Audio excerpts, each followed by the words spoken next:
Hello, tuni cookie channel vejo se na bon win lem na hi kit no win tuni ai zil de wa hi a hi le phan ma sa tools ho iti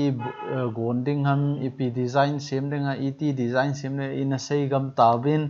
object iti sem ding ham ho in a sei gam tawin tuni a hi color pi ding dan na a color pi ding dan in a sei de wa hi in text hian lang a hi lawa le graphic design hian lang iza ka hi ong le iti color pi ding ham ti ho chu in a sei de hi in cho hi aban bana in sei de hi in aban la hoi ta explain kan bol ding hi in ka hi theina chana ken rong pan kan la ding hi in hoi ta ana ve win lang nang hon jong lung lu ta na ve win lang heading go win lang aban le nang ho ding a ong na phat chom na ding hi theina ding a chu ken rong ka thei top so a na hi chi kan si ma hi in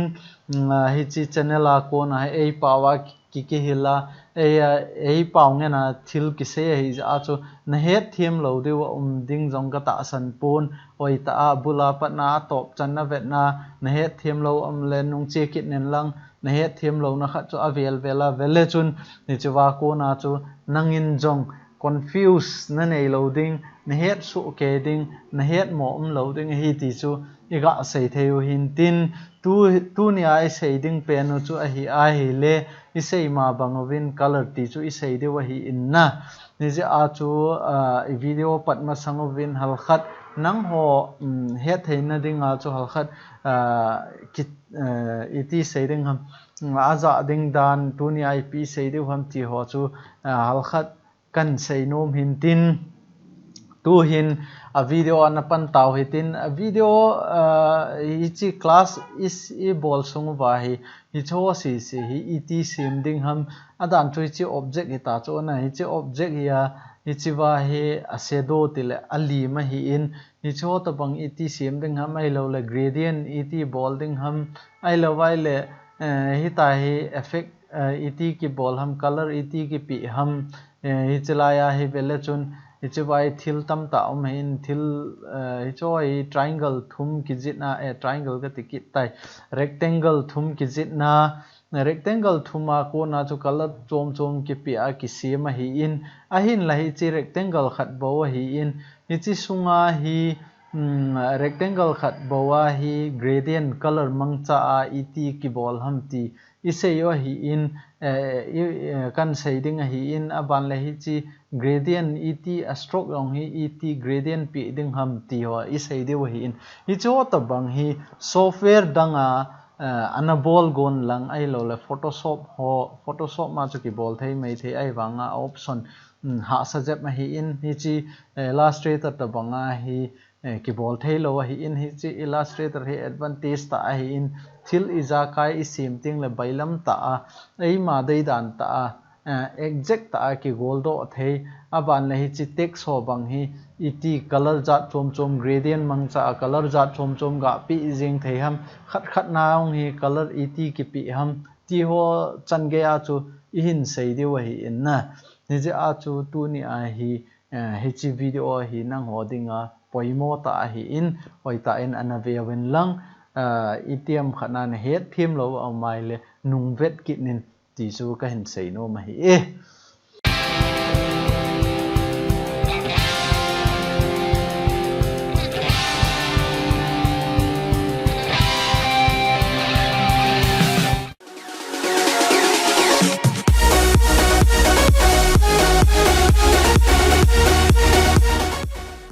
tu hin e class chu anapan taw hetin hi cho hi inoi mang dio hi chong hi vele chun color za chom ma ki jam hi in hi chicken vai phei po na kan jam hi in na a hin la nangin na de dan na nang ma nam pon dan de wa na ki jam thei hi in hi chi chu an noi mang hetin hi chong hi ga pei mang hetin aban le hi chi aning khana ga koi te chi sim mangai pon phat ma sa ni chi rotate tool a cho in sei saw hi ta in na hi chong hi ga noi mang ngoi tin chong aban le hai chong hi noi mang ngoi tin chong hi noi mang deu hi to ai tha bi a in sim deu hi tai na ama sa pen in circle khat ga jit kit no hi tin eclipse tool na la ding eclipse tool na la ating le shift na mi dingai shift na mi ai le chi alum dan hi hoi dinga hi in lum penga dinga hi in a hi lowai le chun hi tai hung zo mai the a hi na ai la nang ma doi dan dan he a thil a zom na de ai le ta a zom nong na sim the hi in na dei lowai le chun shift na mi a hoi ta hi ta lum penga ong na zit the hi ti chu kan sai hin tin to a hi selection tool ga lautin chipai ga delete no hitin aban le chipai vele chun hichi effect chu aji chui ken hi chlai feel hu kala ja a choi ta cho hi in color I to bang color na dei ham na pi the hi na ita hi nangin ichlaya a color ja chum chum na pi the hi itiam khana nangin hi ta chu na select nom lowa a chum be a na select nom mai le ichlaya color kiti aumin option nichewa ko na he na chi ding hichlai na click zo ting le betang hichlai pencil lim hung ta so pencil lim hung ting le nangin I to bang color na dei ham nichewa hi option ja chum color na dei ja hi na software danga cho color limit ji in a color hi chi to banga option kim lo hi in I to bang color na dei ham red blue brown ti 100 something umai thei cho na zaleti hovel umai thei cho ai wangai chewa hi vele chun nangin I to bang color na dei ha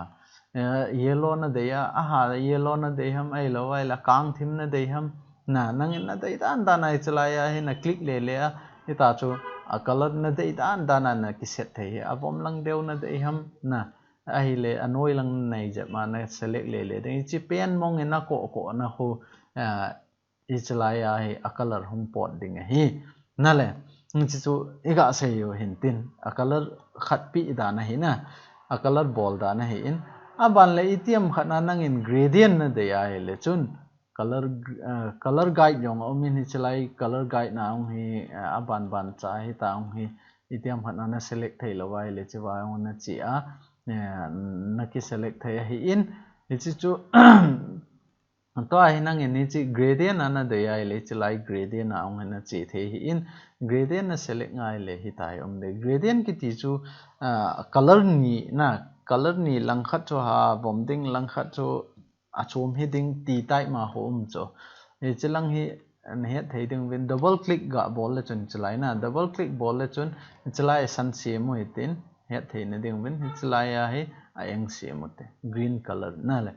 tai na setting le to a hi color ni ya ai wanga choi ta ho hal khat na ong ki khialai lang ong san cho e chilanga ko na isim kit ai le asana ko na ong ki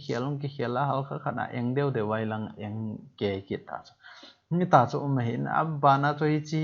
achung lang zo ai eng hala noi lang zo san hen na ti ayong le hi chiwa hi angle o min na angle ai na click ding aban la 90 degree a chi le chun opposite na ding itiam hana noi lang zo hi eng hen lang achung lang zo san hen na ti le hi chlaya hi reverse o min na reverse o min hi chlai click le chun he tai ki khial kit di jing hi net thiam wa hi chi chu liner a ki khena en to achung a noya color chom hi in itiam khana alaya patna aning lang ho color chom hi ding alai pa hi color chom hi ding na chi ai le chlai option type per na type a ki jinin a type ma hi nang na chi ding hi chiwa option khat pai na select ngai le to hi tai ta cho aning lang zo si sana alai pa enga ta aban le chi reverse na ball kit no ma reverse na ball no na khial no ma polang ho zo eng hen la lai pa o san hen na ti a hele chi reverse pai na mi ki ding na mi ting le hi ta hi a chom khat hi tai ki khial ding na le chi chu na boilo na ding wa ka ga se hin tin itiam khat na option ja chom khat na dei be ki na le chun ichila ngai ga che le chun gradient tool la kiti in gradient tool la nami atiang le hitin omentin nanop mai le chipai hi nangin hitai ong na khin the hin hoilai sanding na de ham aning lang khat i san hen lang adang se eng hen na ti aong le ta chu na select the hi in ita ong na kai let be the hi in ita ong hi nanop mai le chong na pe le the hi na le hita he na pe le the hi in abana hichlaya appoint khuna muwa hiche appoint pa ong khu adjust na bol the asan niau cham hen na ti le hita ong hi ke adjust sai hi choi thil in design ting le apoi mo a hi na itiam khana nangin hi chalang zo hi san hen na ti le hita na click ding ai na click na lang chu hita chong san ding hi in hita he beta chalang na nang na dei dan da na hin the in chi gradient hi chi to bang option hi software danga ki mulo a hi na chi to bang option hi software danga ki mulo ai ja chu chi software hi manom ta chale bailam ta a thil ho design bol the hi banner ho na design a itiam hana color pi ana boi ting le chi software hi mang le chun na boi lo ding hi na le chi chu gradient hian lang ai lo le abona fila hoita iga color pi ding dan iga sayo hintin hichiga delete kit no hitin to ai achum hat ga asim ga sei kit ta to ai stroke lang na stroke pi dan ga sei kit no hitin stroke color pi dan hitin thil khat na jit tai tiu te ai tai thil khat na jit na hichi hi tai na jit zo ting le stroke pa chu avom ga koi hetin avom tiwa ai wanga do zo lo hi in hi chi ga asulin de 10 point ga koi le han avom pa ho na hi chi pa stroke ki ti cho hi chi hu nangin software danga chu chi a stroke pa hi gradient ball go le chon option tam a hola hol ha a bola bol ha hi in a hin lai chi wa hi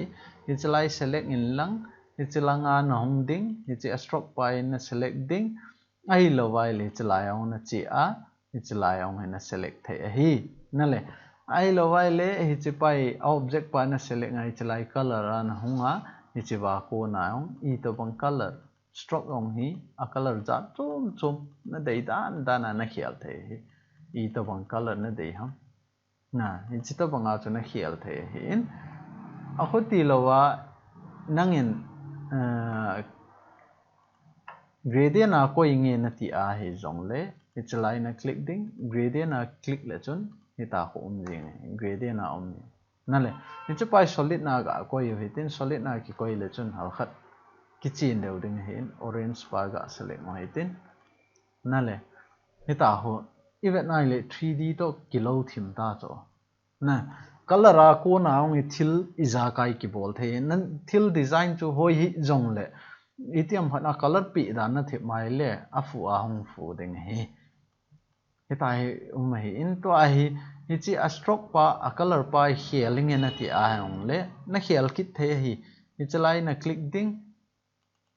na chlai na click ding hi chewa ko na ong na heal the in a hi lo wai le chlai gradient a hung in lang chlai a ko na hi chepa hi asan ke pi hen lang chlang pa hi halkhat orange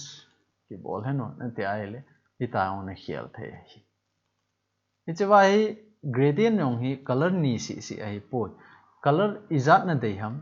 na bol the hi chlai na click ding color izat na dei ham hi chewa hi nang in hi chi blue ana heal no na heal thai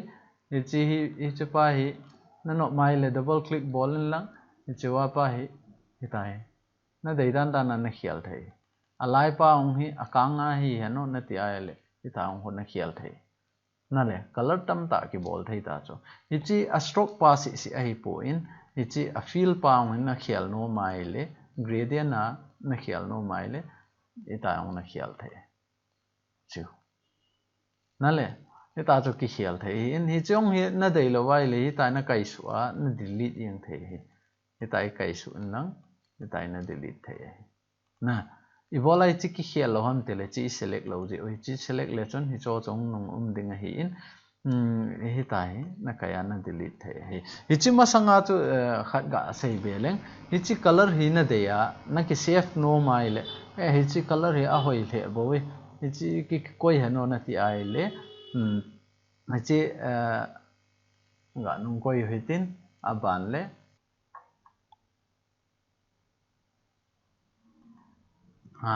chewa em tai na le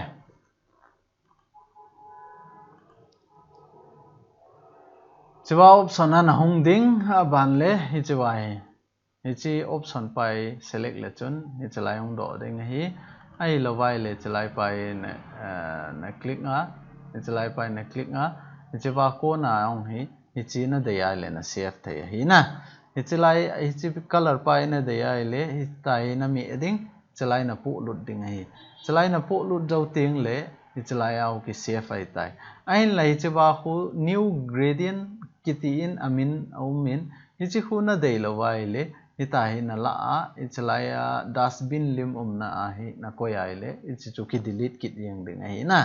ni ta chu ki delete hi in aban le hi chi pai na save no mai le hi chalai a ko na hi chen lang new switch ai chen lang hi chiwa ko na new switch na chi ai chiwa ko na hi lv ga ko yitin amin ld ta ga jet no hitin example anang ina deidan dana amin chuna khial thaya hi in pilim na sima a color na koi ham hi chi dungju ya ang chunang in amin na khial thai in hi tai me la cho okay me la chon chila ya khu mai tai to a hi hi chi i delete ta we te hi chi i delete no wa ai lo ai le hi chi color rong ana ki khial ta achom khat ta te hi chila ya khat ga lao ten hi ta hom ta cho na hi ta a stroke pai ga sumang te diu ten hi ta he tai diu te ai le hi chi color pa cho nan nung la go na ai le chun nong boi mai thei cho na software dang a chu ki hi to bang chu option lo ai ja chu ki boi ji hin ai la to a hi ga click mo le hi chala ya ho be tang l li ta ho chiwang ma min aban le chiwang mai tai hi chi na select ngai le direct nga chu nangin na thil gon pen chu na thil sim pen chu hi chi wa chu hi chi hung de hi hi na chong hi nangin na no mai le enjoy sei ma bang wa chu na khial thei hi in ti na khial ding ham ti le gradient na hunga hi chi line na hi in hi chu hi tai na bolai le hi chong ho a design da choma kit nei na le ne them wa ban le chlai a hi ga tha bol kit na hi tin hi chi a stroke paung hi gradient ga appeal hi tin ban le chi 10 point a ga koi kit na hi tin ni mu thei na ding ovin hi tai koi tai tiu te hi chi object khat hi a anoya hi nangin shadow ti chu alim na siam nom chu ni sani kho teng le i li khol na hi chi pen hu na siam no mai le hi tai khat select kit nin lang alum khat jit nin lang aban a stroke hi chi pai stroke i dai lo hi na stroke la do hi tin aban le chi gradient a ga chin lang oh sorry hi chi pai off deu hi chi a fill pa na chi ding aban le gradient na select ding gradient na select ding le hi chi apoi mo chong hoi ta in beta gradient na select ding le hi chi a shadow ding ai ja a chu hi ta ho mai le kilom bi ta lo chu hi chi adan chu hi chi pa hi langa hi hel lang hi chi langa ni sanan khoin lang le chon hi thei ding a hi in a hin la to a hi anoya a shadow to bang ding i dei hi ja chu hi chi is in sim de hi in hi tai gradient a ilut deu gradient a ilut ting le akang pa hi opacity hi chilai na vet na na mo ai le hi chilai a 0 na koi ding ai na gradient akang pa 0 aban le hi chilai a option hi chipa hi tai koi de hi na hi tai koi jo tiang le hi chipa ong hi 12 bo ai set de to 100% hi in 12 ai set de hi 12 ai set deu ban le click deu hi ta hu ma hi in a hin la e ho doi pa chu hi ta hi pa chu hi lo ai ja chu reverse ball de hi na reverse ball le chun hi ta hom ding to a hi a li to ki lo ta na le a shadow ni chi aniau be se na ti ai le hal khat jong na su let kit thei a hi ni ta na le na no mai le hi chi pa opacity yong hi na khial thei hi abom pa hi a ha bom be se eng na ti ai le hi chi wa ko na opacity hal khat khial kit thei opacity khial le chun hi chi khu ki khial ai tai opacity ki khial le reality ti chu ata ta thong ki lo hi tai na heta chu color pi dan color a ko na he effect za chom ki bol thei ti chu iga sei hin tin aban kit na pa he anavelo hen chi vai rectangle tool law hetin rectangle tool a ko na he India flag ong sim thei hi in nam pun ong sim thei hi in ai lo ai le azat chom ong sim thei hi na chi pai India flag a sim go leo hen na boi mai theu chu color pi ding ti ai le brush nan la ding hi tai na kai ding hi tai na ball ding na hi chu hung ki boi mai the chu hi ji a chu to a hi chu a chu boi lo na ding a chu hi chi software hi ano ma nu ma hi chi pa hi Indian flag a India flag a seming e na ti a hi le boi lo hi la bailam ta isim theu a hi to a hi software dang a chu sim go le chun hi tai khat na sim ding na le hi tai khat na sim ding a ban ting la khat na kai kit ding hi ta chu na bol di ta chu hi che wang ki bol mo lo hi tai na kai ding hi tai na kai ding na al khat ki ka tan ga sumat na hitin hi tai kai tieng ngo le ta arrangement bol dan phan ma sa cho alignment in a sei ta wen na hi chong chu head deu ka ta sanin hi chita banga chu hi chong hi goal to ding hi in to hi alignment na chu ga chi leo han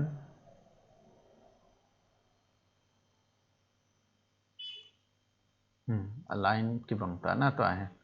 line ki bang ta akang pa chu India flag nga chu ipitam alai pa chu akang a hi in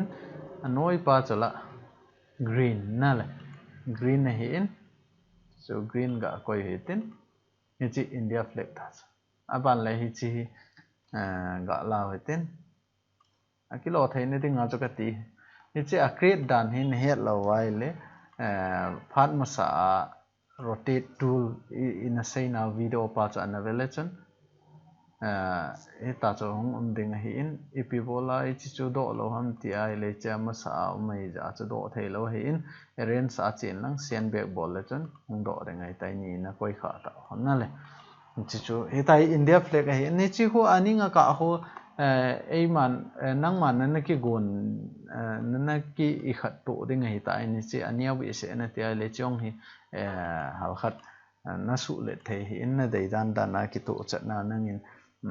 hai tai na su le na chung anoya ki to chana na koi the hi in a hin la hi cho chan chana chu in sei lo de hi in a ji chu to lo si chu ki se nang le phat ong sau de hi in to a I sei nom pe no chu a hi le hi chi rectangle thum hi in hi chi khat hi chi hi ni hi chi thum rectangle thuma ki si ma hi na a hin la chunga pai ga ve le hen chu pai rectangle khat bo hi in a hin la color effect nga ko na ET India flag sim ding ham ti chu in sei de hi in china ding a chu chalai gradient ana chekit ding na gradient ana chekit ding hi china click ding hi china click ting le hi ta ho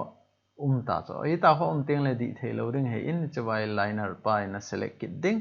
liner option pa na select ding a ban le chi 90 degree a I hei deu hi na 90 degree a hei deu anoi lang pa avom pa chu API koi deu ham tele green ai koi deu hi na le lai green pa ga koi hi tin ai lawa le che pa na select thei hin achunga pa chu ipi ham ti a hi le orange na ti chu che pa hi in che pa I bola ha do lo ham tele che opposite hu 0 hi ja chu do lo hin 100 na koi hi tin aban la alaya hi khat bei me la chon hi chiung pot nen tin aban le ni bei me ki la chon chiung pot ding hin aban le ngai chi white color select ngo hi tin adang khat ong sim be kit deu hi aji chu chi gradient hi ja chu e hon hi tu banga solid na I doi hi ja chu kang khat ga koi be kit no hi tin khat bei click kit nin lang aban le chu pang hi orange koi deu aban le lang khat na hi click kit deu click dâu tieng là chụp bài green này coi điếu à bạn lấy tên này cái này sợ điếu hệ tai nè lệ chỉ kang pa lệ green pa hi akimat chana chu chỉ aki hiền na ho hoi ta vele chun solid ta ding hi align hu anabetang align hu vele chun na le tai ki he khen ta lo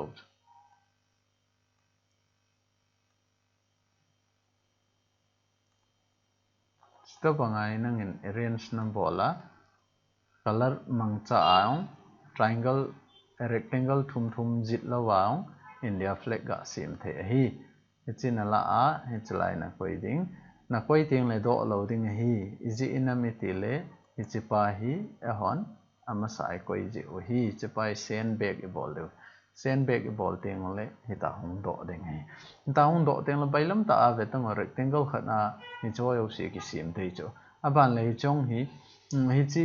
vele chun thum thum hi in hi china kai do kha ai le boi di ta na le che boi di ta ai wang ai che pai hoi la ya kai le ong le chun a da na cho thau thau ai hi na boi na ima cha lo ai hi na le hi chu chu hi an hi chu color pi dan hal khat iga se yu hin tin to ai hi che object ho hi anahun sa hi tin thil na design ho vel ho mai le che color pi ding dan ho chu hal khat iga se yu hin tin nan no mai le hi chong hi na hi chi advantage le disadvantage na khat au min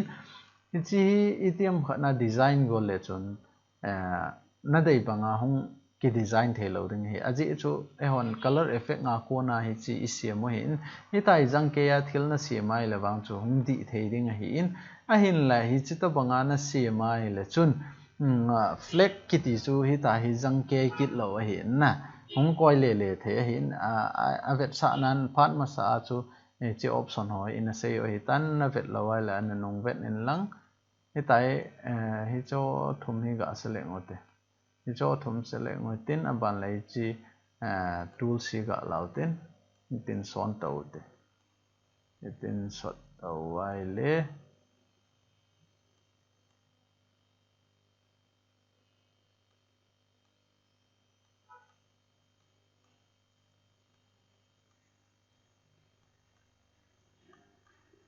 tin nam tai tiu te na le effect hi ta ho ki sim thei cho mu chi aji chui chi triangle thum mi la wa hin na hi tai effect ki bol the hi in a hin la hi chi pa hi to a hi chi option chu lan lang select go le chun hi thei lo ding ei alim wang chu ding hi tai ki son to tin hi tai ding ai wanga chu hi chi pa ho vel le chun alai pai ki edit thei ta lo chu alai pai aji chui chi color effect nga ko na ki bol ei ja chu hi chi pa wang hi tai ki son le the lo chi pa to banga lai ho ku kon thei tha lo hi ji chi chu advantage le disadvantage na hi in ai wanga chu itiam khana hi tai thil khat color ding aza chom choma color ding na ti ting le hi chi wa hi tai na design the ti chu ka ga vet sa hen tin na hi chi chu na confuse lo de wa he tun hi chi chan chu graphic ho iti color bolding am ti ga sei the hin tin to hi text na text ti chu thu chang ho ki jit ho hu iti color bolding ham ti in sei de wa hi in chlaya thil khat ga tai ma he tin na cookie channel ga tiu tin ki chipa hi text a color na khial go na le iti khial ding ham ti i sei de wa hi chi cookie channel hi a color ga khial ho tin ji pai na select no mai le na select the hi ain la ji hu betang chi lo cho na ji save yu te ji ga save te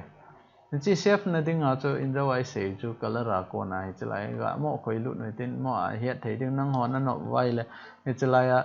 na chi ai chlai ko na rename na ki bola min na ki koi the hi in a hin la to a cho ki no je wa cho phat shot lut ding ai ja cho chi cho direct ngai chlai ko na select wai koi lut jeng moi hi na hi chi pa hi color pi go no le ki pe thei lo hi a hin la hi chlai ko na na chi a color chom ki select lo chi ba ko na na khialai le chun color ja chom na khial thei chi ba ko na na khial thei a hi na dei le i ta bang color na dei ham na solid pa choi le chun i dei ki select thei a hi in a hin la hi chi to banga gradient ja na dinga chu hi chi text hi iti ball ding ham ti a hele hi chi ba object ana chi ding hi chi ba expandable ding hai expandable ting le hi chi ba stroke object fill akitin ani ni a